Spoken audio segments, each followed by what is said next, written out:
Udah DPR mah kobra aja. Ya kobra nggak bisa nanam. Iya bukan, kalau DPR itu kobra posisi di hutan itu kan kerjanya cuma nakut-nakutin aja. Dia nggak bisa nanam. Dia kan hanya menyetujui aja kerjanya. Tapi yang paling bahaya kobra kerjasama sama dirjen.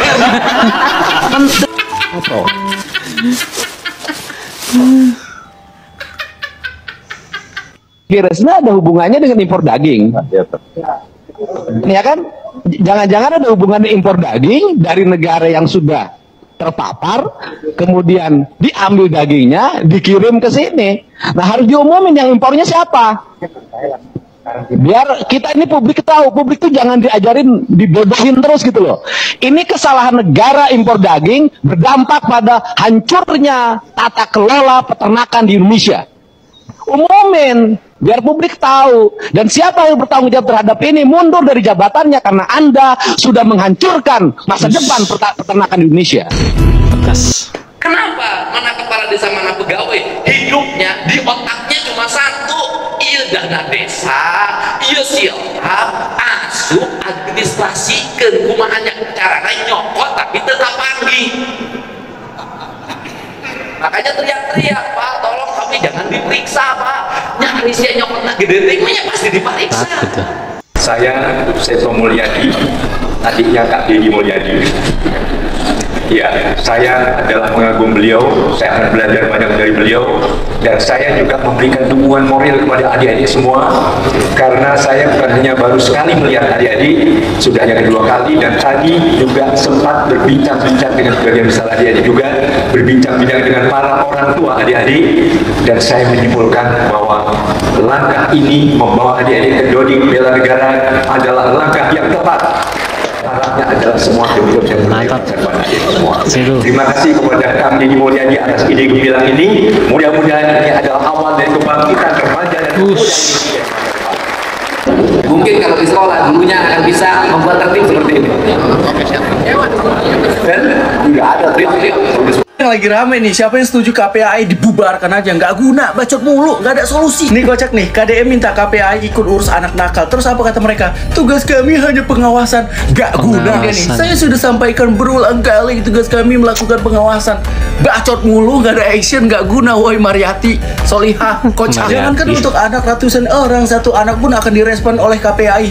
Yang bener. Terus gimana dengan kasus seperti ini? Kalian kenapa diam? Setiap tahun ada aja korbannya. Kenapa kasus pelecehan seksual yang ada di pesantren kalian nggak pernah naik ke permukaan? Kocak, kemana lu dari tahun 2024 ini? Kenapa bisa terungkapnya baru sekarang? Kemana lu KPAI, lembaga kocak? Gimana ini guru ngaji cabulin 16 santri TPA, korban disumpah Al-Quran lo agar diam? Kenapa kalian fokusnya ke barak militer? Padahal di sana mereka nggak dilecehin seperti ini di pesantren. Di tahun 2024 aja, dari Januari sampai Agustus sudah ada 100 anak jadi korban kekerasan seksual di pesantren. Gimana? Setuju nggak kalian kalau kita bubarin aja KPAI? Orang cuma ngawas-ngawasin doang kok, baca doang, nggak ada action. Yang sangat lambe tura itu macam-macam. Dia mengatakan, woi, mulai kan para anggota dewan yang tidak sejalan, tidak sepemahaman dengan Kang DM mulai menyematkan apalah gelar-gelar itu ya kan. Cuman kan masyarakat itu pinter sekarang. Ketika kepentingannya keganggu, pasti para anggota dewan itu bakal bunyi kayak panci dipukul gitu, brang-breng brong, brang-breng brong. Cuman kan masyarakat Jawa Barat mah begini, simpel, sederhana. Ketika punya pemimpin pro rakyat, pro masyarakat, mau disematkan apapun juga tidak pengaruh juga.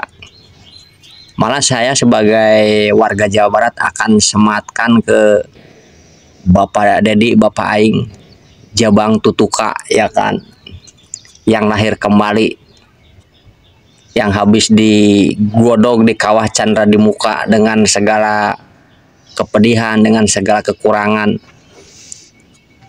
langsung dikasih bajunya juga kerincing wasi wasunona kalau kata almarhum Abah Haji Asep Sunandar Sunaria. Buat apa wajah tampan kalau ngutang? Nah, lebih baik wajah jelek tapi banyak duitnya. Buat apa ganteng kalau ditinggalan istri? Orang guyon orang. Sini. Bupati. Kamu sini. Kamu sini. Bupati sudah sah. Itu bahasa itu ditujukan pada siapa? Teman saya. Di mana?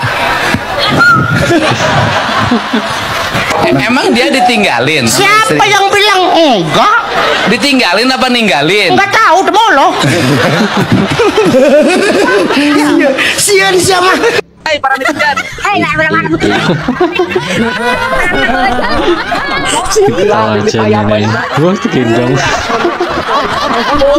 Wah, gendong. Saya lawan ini. Udah saya bawa aja. Tenang Beb, kamu Beb.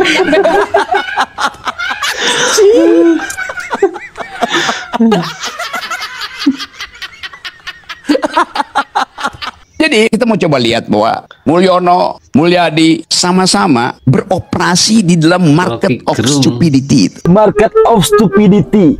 Gila. Jujur nih ya, tadinya gue tuh ngefans banget sama Bapak Rocky Gerung ini. Tapi setelah gue lihat video ini, buyar semua. Dari pernyataan barusan, banyak banget hal yang menarik yang pengen gue bahas. Pertama, beliau mengatakan kalau visualisasi KDM itu sudah bagus karena menghemat anggaran. Tapi dalam politik, visinya itu dangkal. Ini lucu, karena jelas-jelas visinya itu menghemat anggaran. Itu visinya loh Pak. Misinya yaitu memberantas semua anggaran-anggaran yang nggak penting. Visinya jelas banget loh itu.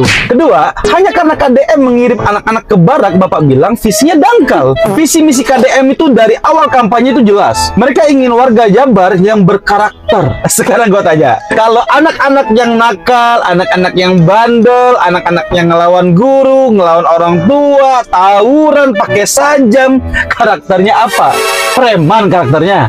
Makanya dikirim ke barak, biar selama di barak, karakter anak ini terbentuk. Yang mungkin tidak bisa didapatkan oleh anak ini di lingkungan keluarganya, lingkungan sekolah, lingkungan sekitar rumahnya. Oleh karena itu dibantulah pembentukan ini di barak. Yang paling menarik buat gue yaitu pernyataan beliau yang mengatakan kalau hanya masyarakat dengan IQ 78 yang menikmati ini.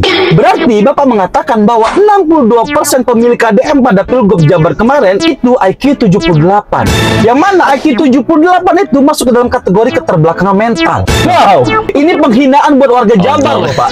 Bapak sadar nggak soal ini? Untuk orang yang hanya lulusan L1 filsafat, yang bahkan Anda tidak diperbolehkan lagi mengajar di UI, karena syarat untuk mengajar di UI itu adalah magister, ini lucu. Orang-orang yang mengkritik harusnya bisa kasih solusi dong. Kalau orang yang mengkritik tanpa solusi, itu omong kosong. Gue tuh sekarang masih bingung ya, kenapa semua orang berbondong-bondong mengkritik KDM? Gubernur di Indonesia tuh banyak loh. Kenapa KDM doang?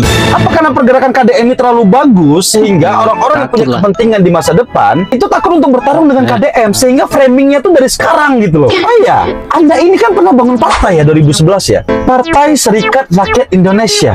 Cuman nggak lolos verifikasi. Gue juga ingat, Anda ini pernah bilang, kalau seandainya nanti Partai Seri ini bangkit lagi, Anda yang akan maju menjadi calon presidennya. Lucu! Itulah sindiran KDM terhadap DPR, seperti ular kobra. Hanya bisa menakut-nakuti aja. Dan momen kocak menuju Kang Deddy Mulyadi dengan masyarakat. Terus maju terus Kang Deddy, program-program Anda selalu dinanti masyarakat. Pasti banyak yang menentangnya program beliau. Mungkin takut nggak dapat apa-apa mungkin. Terima kasih, jangan lupa like, subscribe, share, dan komen.